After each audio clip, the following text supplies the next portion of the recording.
Living in Istanbul has made me so much more independent. It's made me more confident too, you know, walking into a store and trying to get by on my basic Turkish.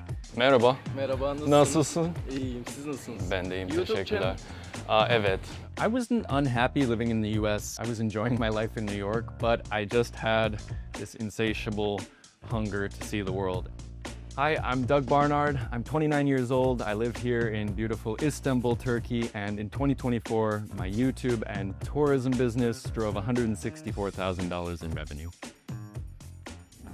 I think my high school class probably would be a bit surprised to see what I'm doing today. I mean, it really came out of left field. I grew up in Simsbury, Connecticut. It's a small town, about 30,000 people.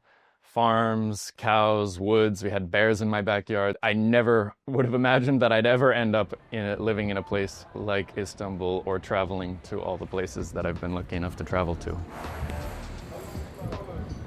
I graduated college in 2018 and then moved immediately to New York City, where I worked for Walmart e-commerce in their corporate office. I was in charge of one product category on the website, which was cat flea and tick medications. Right around the time that COVID came in, I actually ended up being laid off from Walmart along with hundreds of other people, huge mass layoff. I had just started a YouTube channel as a side hobby right around the time that I was laid off, and so... Hello guys. Hello everybody. Good morning guys, this is Doug. I stopped working for Walmart in October and I left the US on a one-way flight in January of 2021. Just kind of wandering right now, I have no idea where I'm going. In 2024, I made a little over $17,000 in AdSense revenue from YouTube. So obviously that's not enough to live off of, and that was one of the reasons that I decided to get into this tour side of things. I run a small sort of boutique tourism company, so we take small groups of people, usually 8 to 10 people, on cultural immersion tours in places like Iraq, Syria, Pakistan. In 2024, we ran 5 group tours in total. There are a few challenges that come with scaling a business, a tour company that operates mostly in the Middle East. During the summer, it's just unbearably hot, so it's a no-go. One of the other challenges can be that on the one hand, you've got these countries that get no tourists, so that it's so authentic, it's so genuine, the hospitality, everything. But on the flip side of that is they get no tourists, and so there's no real built tourism infrastructure. People usually have a certain level of discomfort with traveling to places that have certain political instability or history of recent conflict. We have had situations in the past where some certain things have escalated in the region or nearby, where we've had to make certain judgment calls. We only work with the absolute best local guides, the most well-connected, the most informed. In 2024, both segments of this business combined, the YouTube and the tour side of things, brought in $164,000 in revenue.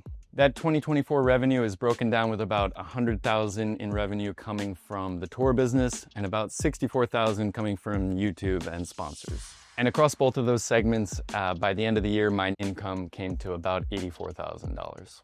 The biggest expense on these tours is typically paying the local guides and hotels.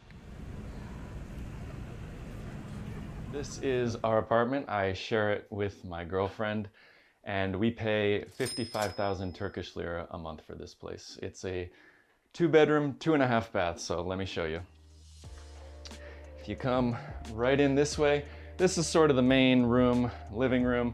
Got a big couch here, our TV, and I have a little desk set up with a monitor. This is where I do a lot of my editing for YouTube. This is the master bedroom. The photos on the walls, actually, a lot of them I've taken with my drone through my travels, so I like to print those out on canvases whenever I can. This is the main bathroom, the one we use day to day. Toilet, we've got laundry here, and shower. And we have our second bedroom right here. We use this mostly as a guest room and my girlfriend's closet most of the time. And it has another bathroom right here for the guest. Heading up the stairs to the second floor. Here we've got the best part, my girlfriend İlkay. Merhaba. Merhaba. And yeah, up here, the main thing is the kitchen. We've got a little half bathroom up here, just a toilet and a sink, so that's nice to have on the upstairs. We don't have to go down. And then out here, one of my favorite parts of the apartment is this balcony or terrace. And yeah, as you can see, we're here in Kadıköy on the Asian side. Got a nice view of all the rooftops here in Kadıköy. But maybe the coolest part is that, as you guys may know, Istanbul is split between the Asian side and the European side, 2 continents. And from right here on the roof, we can actually see over to the European side. Before I got an apartment in Istanbul, my life was full-time travel. I felt this urge to find a home base, to know people, to see friends, to walk into the same coffee shop and say hello to the same barista every day. 2 tane çay alabilir miyiz lütfen? I found myself coming back to Istanbul, Turkey again and again. It really is the perfect place for what I'm doing. It is pretty much the center of the world. You've got Europe, Asia, the Middle East, Africa, right there. Pardon abi, çay ne kadar? 50 lira. Hop. O zaman 2 tane 100 lira değil mi? Tamam. $84,000 in New York would be a very different situation. You know, it would be a bit tougher to live a similar lifestyle like the one that I live here. All of this for the 2 of us came to 1,330 Turkish lira and shirdan thrown in on the house. Looks scarier than it tastes. It's good stuff. We go that way? I am a short-term residence permit holder in Turkey, so it's valid for 1 year and it's renewable. I got it on my 3rd try after being rejected twice, but I really wanted it and luckily was finally able to get that Turkish residence permit. Turist değilim. Değilim. One of the nice things about learning Turkish is that it's not one of those languages that's taught all over the world. So if you speak just a few words, a lot of times people are very impressed. Kolay gelsin. Çok teşekkür ederim. Sen nasılsın? İyiyim, teşekkür ederim. Siz nasılsınız? Türkçene bayılıyorum. Teşekkür ederim. Yavaş yavaş geliyor. Istanbul has gotten significantly more expensive, even with the dollar conversion rate. Here's some tuna. 329 Turkish lira for 2 cans. Yarım kilo kıyma alabilir miyiz lütfen? Teşekkürler.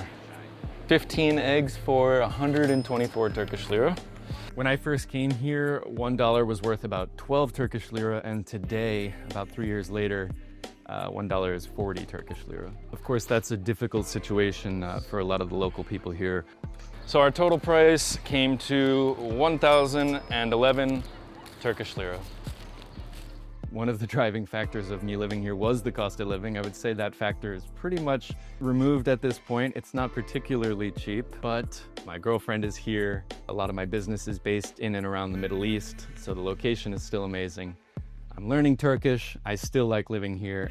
The more time I spend living in Istanbul and the more people I meet and the better I get at the language, the more it feels like home. But I do believe that it's difficult to replicate that true feeling of home that you feel in the place where you came from.